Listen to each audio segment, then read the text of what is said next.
আজকে আমি আপনাদের সঙ্গে খুব সহজে চিংড়ি রান্নার রেসিপি শেয়ার করব। সব সময় তো কেকের রেসিপি দেখেন, কিন্তু আজকে ভাবলাম ডিফারেন্ট কিছু আপনাদের সঙ্গে শেয়ার করি। চিংড়ি মাছটা রান্নার জন্য আমি আগেই মাছটাকে খুব ভালো করে ওয়াশ করে নিয়েছি।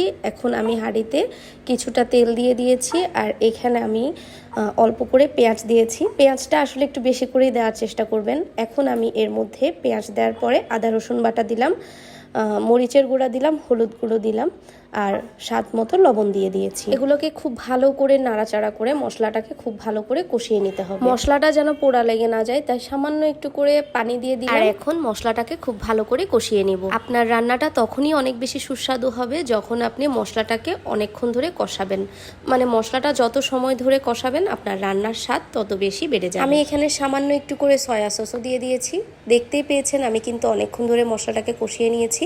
মশলা থেকে যখন তেলটা বের হয়ে আসবে তখন আমি এখানে চিংড়ি মাছগুলো দিয়ে দিলাম, আর সাথে এখানে আমি কাঁচামরিচ আর টমেটো কেটে দিয়েছি। এবার চিংড়িগুলোকে উল্টে পাল্টে দিচ্ছি যাতে করে খুব ভালো করে মশলাগুলো চিংড়ির গায়ে লেগে যায়। চিংড়িগুলো দিয়ে আমি সাথে সাথে পানি দিয়ে দিব না, এগুলোকেও মশলার সাথে খুব ভালো করে কিছুক্ষণ কষিয়ে নিব।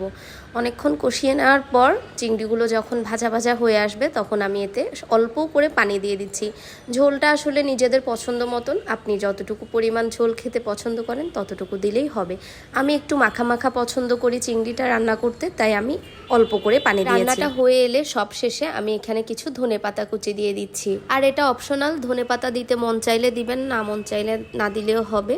তো ধনেপাতাটা দিয়ে জাস্ট কয়েক সেকেন্ড রেখে চিংড়িটাকে আমি নামিয়ে নিই। এটা খেতে কিন্তু দারুণ মজার হয়। আপনারা এভাবে রান্না করে একবার হলেও ট্রাই করবেন। আজকে বিদায় নিলাম, আল্লাহ হাফেজ।